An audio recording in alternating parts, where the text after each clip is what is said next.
Hey, all. Here's a special edition of the podcast. I'm going to have a conversation with Young Lee Hertig. Young's a friend of mine.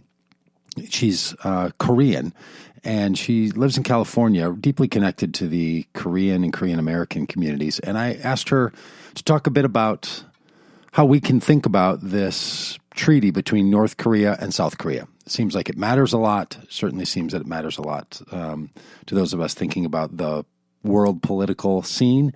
But frankly, I don't know how to think about it. I don't know how to talk about it. I'm not very good at thinking about Korea at all. It's something that all I have is a vantage point from newscasts.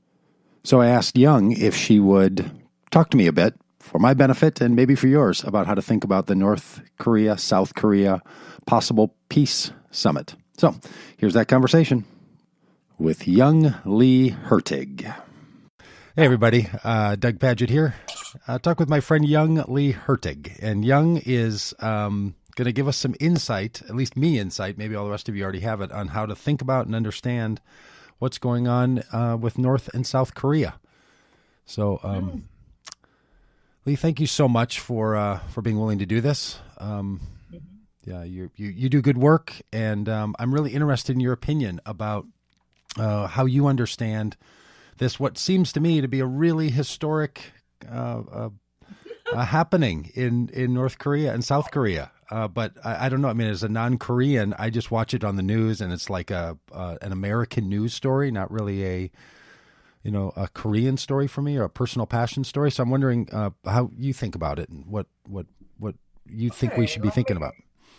Let me first help you all to understand Korea beyond MASH.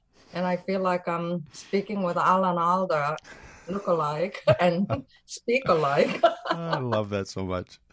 Anyway, when I landed early 1980 in St. Paul, Minnesota, I was bombarded with the questions from people there. Are you from North or South? Mm-hmm. So that shocked me. And then the level of understanding of Korean Peninsula was based on MASH. Koreans eat rotten cabbage and you name it, full of probiotic though. Mm-hmm. But anyways, it's called kimchi, right? Yeah, they call it that. This counter between the two leaders is fascinating. There are a lot of unusual events that made this possible, that two leaders met. Well, personally, my parents are refugees from the North. Oh. So during the Korean War, they thought, they were just escaping for a few days and they never made it to their home in the North. Wow. So I take this event very personally as well. And, my mom passed on February 2nd, so she missed it by less than 3 months. She would have loved it, watching two leaders hugging each other. The geopolitics of China, United States, Japan, and Russia are at play here. And what is notable for me is that Kim Jong-un made a visit to Xi Jinping to China. I think it was in early this year. Yeah, I heard it's not like big story about a secret train coming in or something. Right. Like a big private train. Yeah.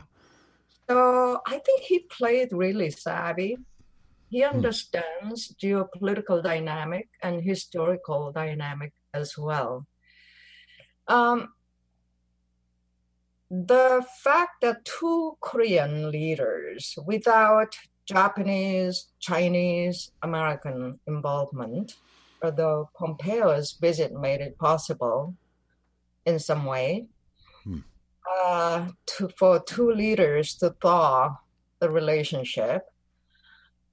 Just to give you a background, this President Moon, the South Korean president, South, is sort of an accidental president.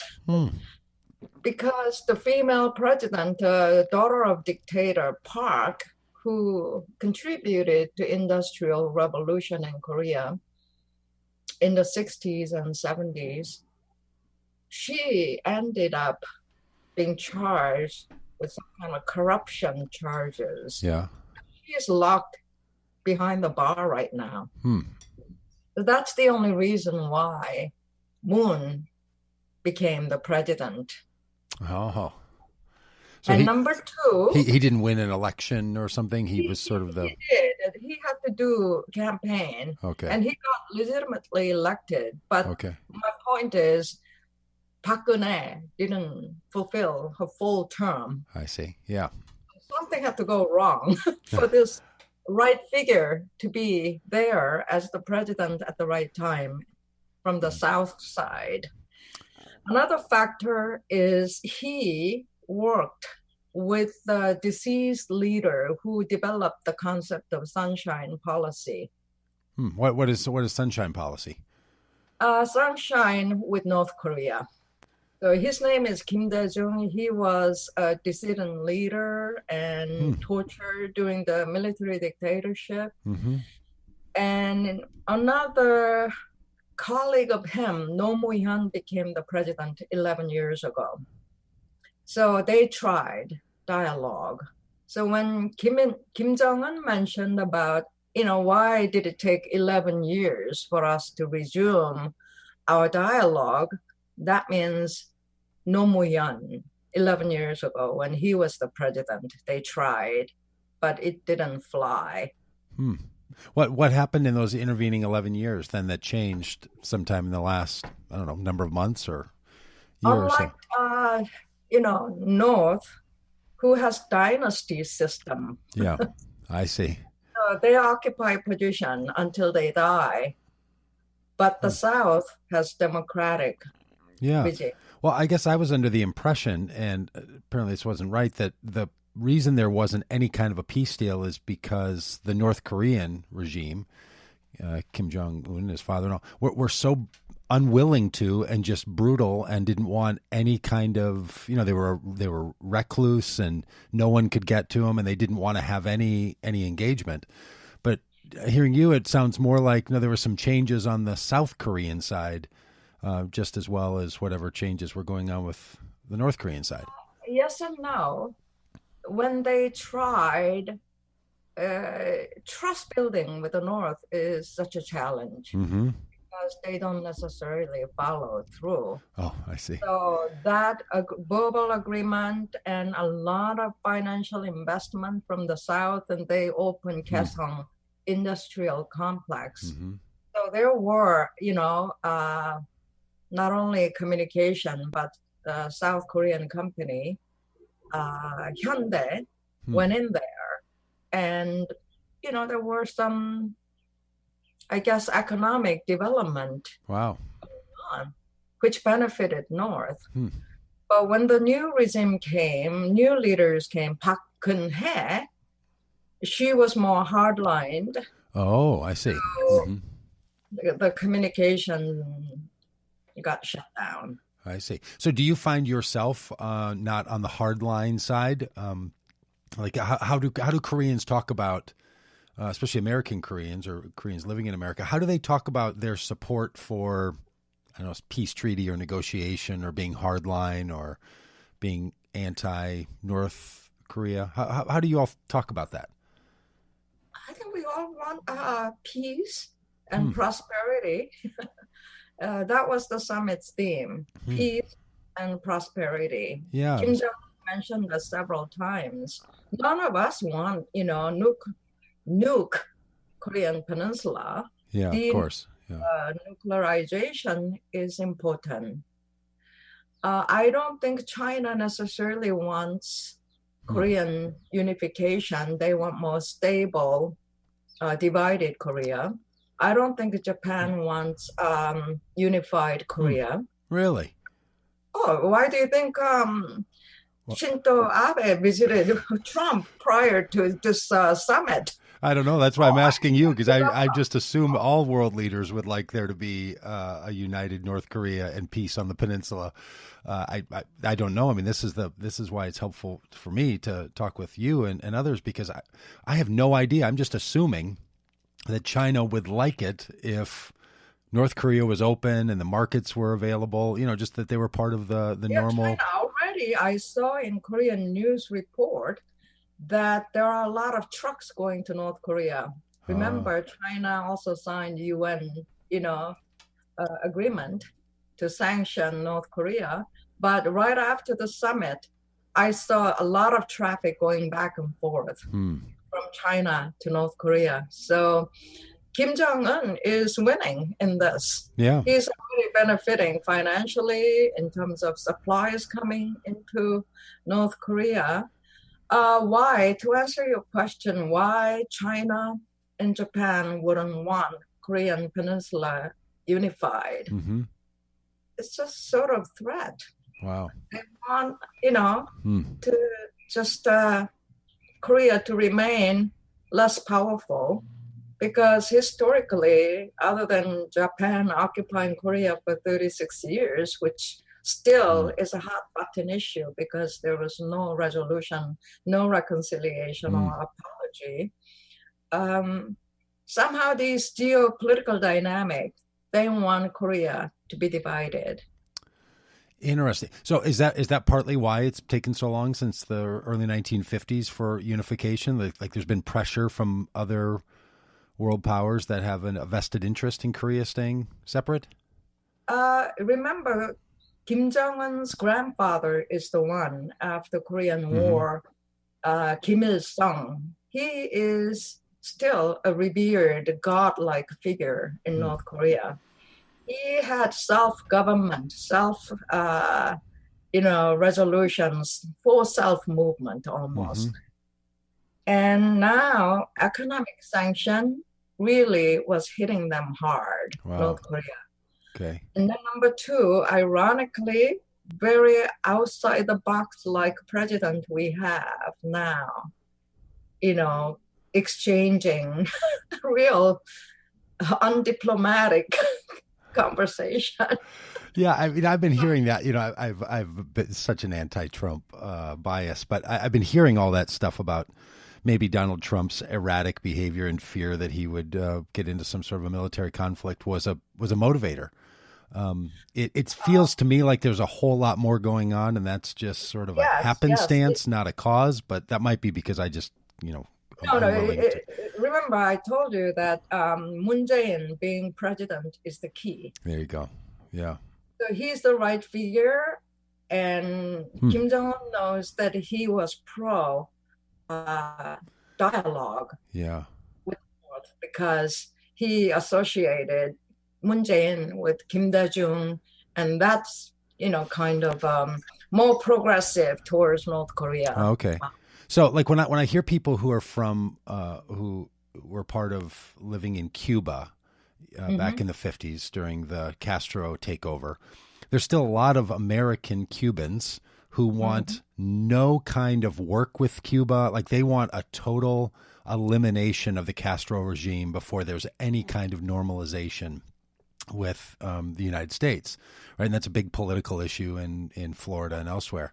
So I wondered if that was a similar approach for some Koreans about not wanting any kind of work or treaties or giving anything over to North Korea until the regime is overthrown or the human rights abuses have all stopped.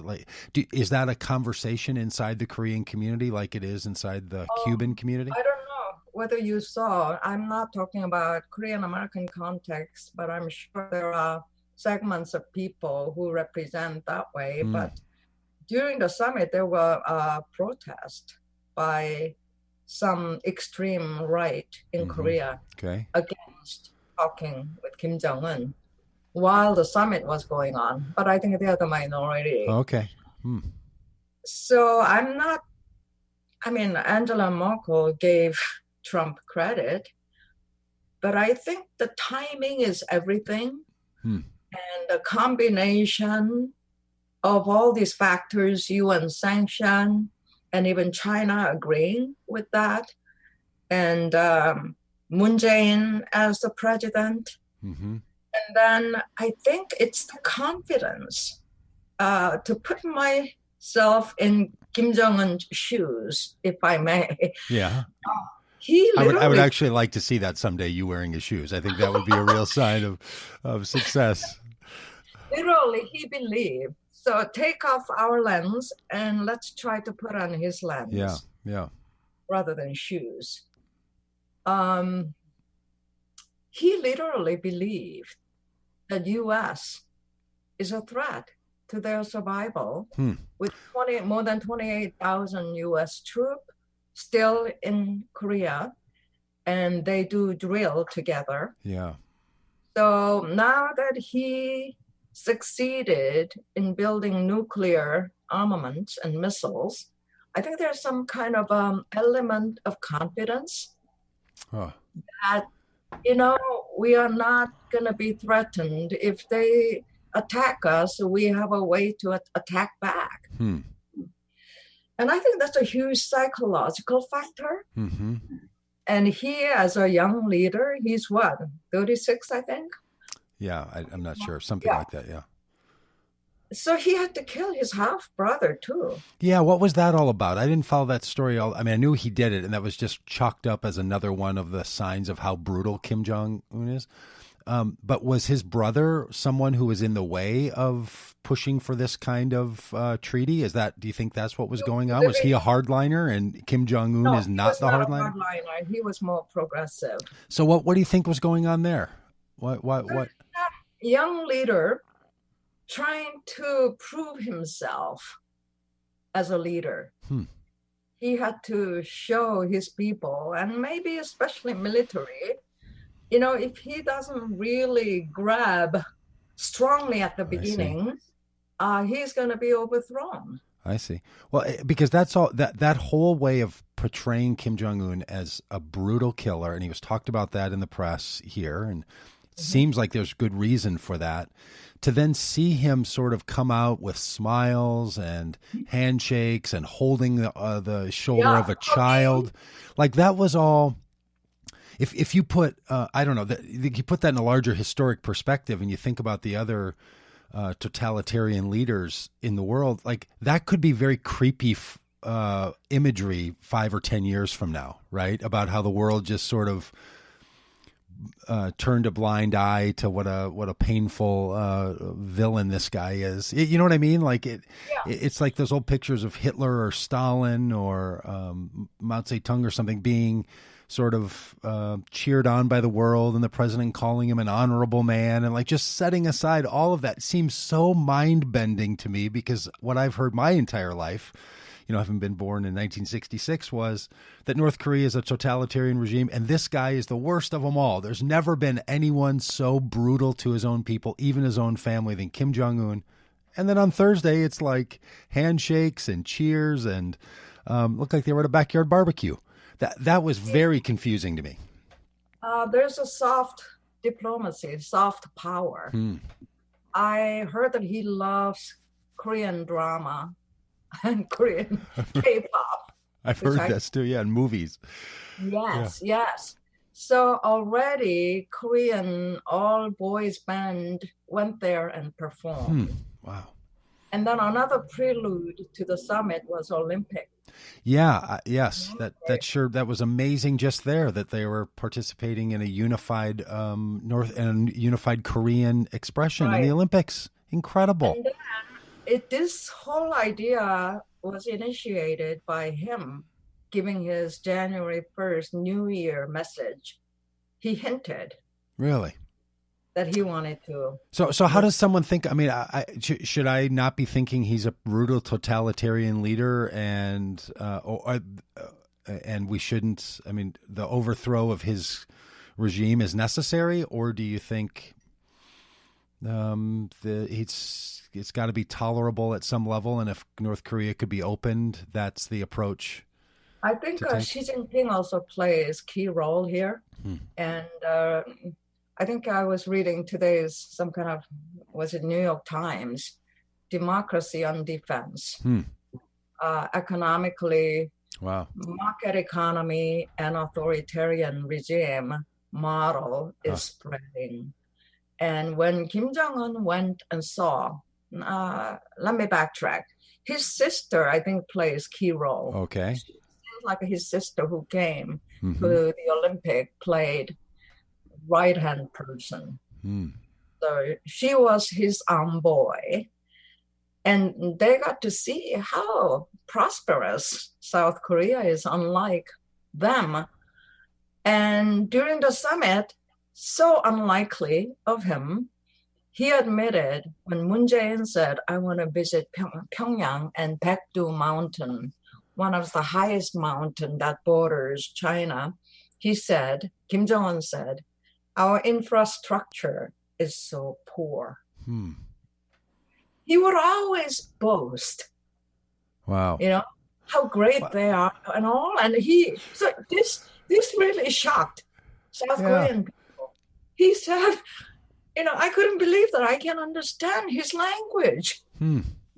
His speech was never been live streamed. It was always filtered. Yes. And edited.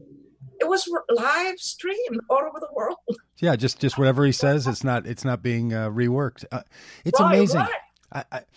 It is confusing to me that so I don't know if it just feels like I was told a lot of things about him that don't feel like now both things could be true, right? That he's someone you can have negotiations with, because I hear all these experts in North Korean work, on television and newspapers saying, look, they pull this stuff all the time. They've been doing this for 60 years.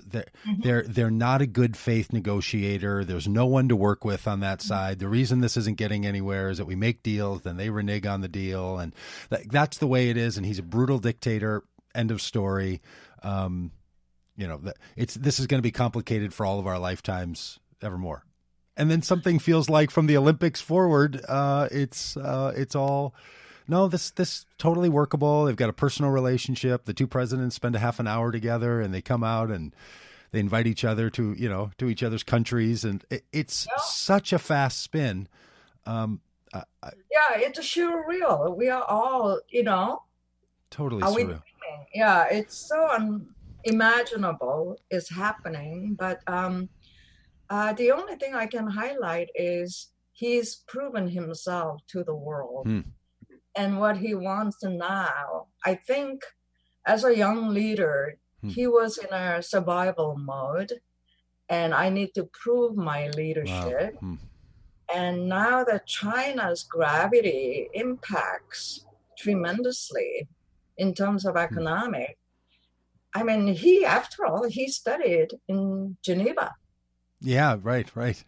Yeah, so I think he's connecting the dots, but he's discerned what he needed to do before he comes to the world stage to be seen as leader. So Young, you have, for people who don't know you yet, your long and illustrious career involves a lot of things, including understanding Christian communities, and especially Korean Christian communities in the United States. So many of these international issues somehow tie back to public opinion in the United States. And a lot of public opinion in the United States is rooted in how religious communities address a lot of these issues. So you think about issues in the Middle East, there's a lot of opinion. There's a lot of opinion about parts of Africa, and certainly with the large Korean Christian population in the United States. Is there a different way that Korean Christians think about this that's going to have some effect on the posture of the United States? Is there anything different about Korean Christians than there are about other parts of the Korean community and how they think about in the United States or Korea? Yeah, well, both. I'm actually interested in the United States, how it would impact the United States policy, but then also in the Korean community in South Korea, which I know is quite robust. How do they think about these things? I think Korean Christians are going to address some of these issues from their pulpit.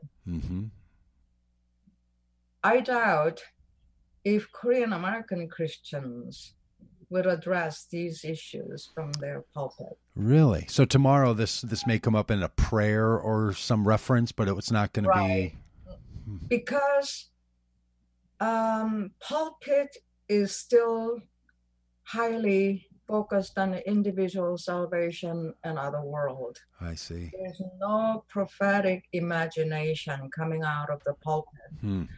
Preaching is listing in general, not everybody, but I have yet to find who don't preach listing just passage after passage without working on it. I see. So there's a void of hermeneutical preaching, exegesis of the text and exegesis of the context.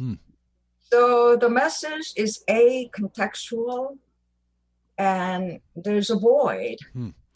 So you wouldn't find in a lot of Korean churches, you wouldn't find a subtext in sermons and other church conversations about the split between North and South Korea? That wouldn't be a typical conversation point for churches?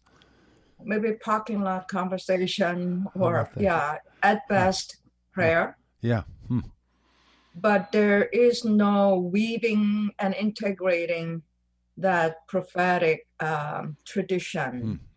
The Christians in Korea, do they see, do they use the story of North Korea as a way to validate their Christianity in some way? Is that a popular, powerful part?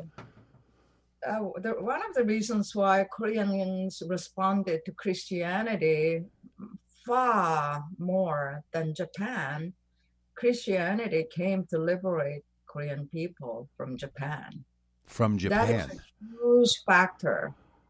The minor prophets messages really resonated. Wow. Just like a Black folks identify with the Exodus story and slave narrative.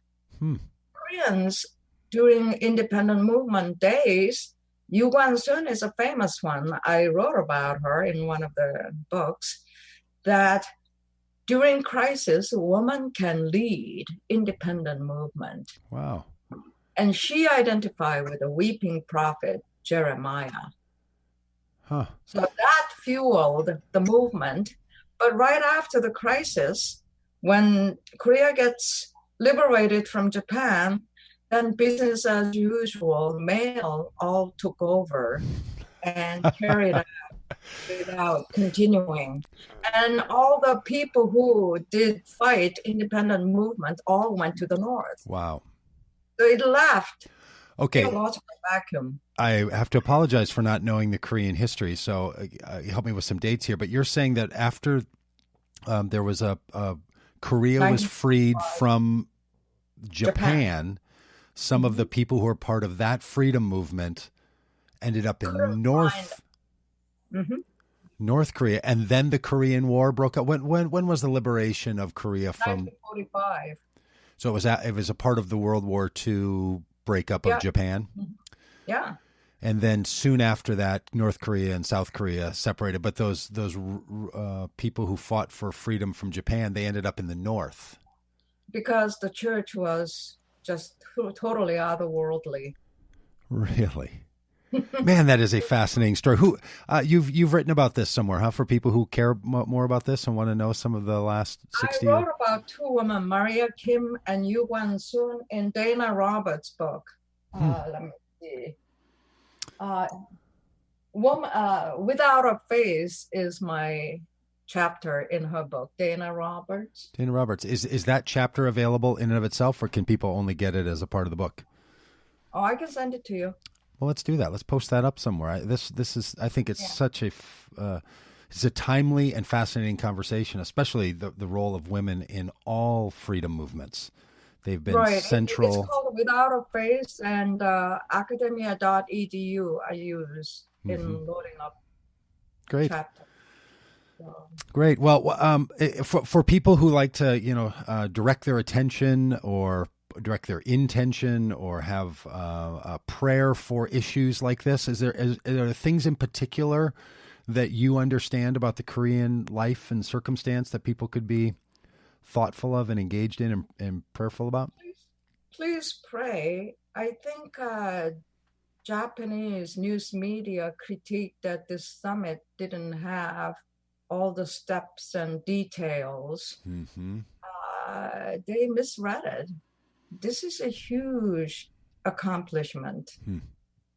The fact that he came down, no other Kim Dynasty people stepped into the South.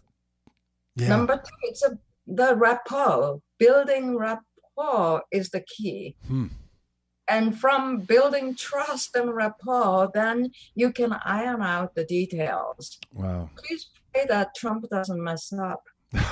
That's the way I think about it. Trump's going to screw. Maybe he gets all the credit for it. I don't know. I just feel like he could totally screw this thing. Not all, but partial. You know what's fascinating to me, and hearing you say this, Young, is how important the personal side of leadership is in crucial issues. Like, systemic responses are always necessary to long-term problems, but very often what changes a systemic problem is personal rapport and personal leadership. And there's this real debate in the world about, do you change the world by people doing important personal things, or do you make change by social structure that eliminates the individual leader's role or limits the individual leader's role? And just time and time again, you see how those two go together, right? Where it really does take that catalytic voice, person presence, where a woman steps into the void or a man steps up and makes something happen that wasn't going to happen before. It's really amazing. I see convergence. There are dots that humans cannot connect. That's what I mean by timing. There are many things we couldn't control. And that's what I also see paralleling with the civil rights movement in America, that everybody, like a popcorn popping, were energized towards the same goal. I don't think Moon Jae-in could have done this 10 years ago. Look at the geopolitical landscape here. The China's gravity rising. Oh, sure. And then we have outside the box leader who just spew and say whatever and quit. So this digital communication. And number three, Moon Jae-in, who has historical connection with the Sunshine Policy, and then Korean economic development.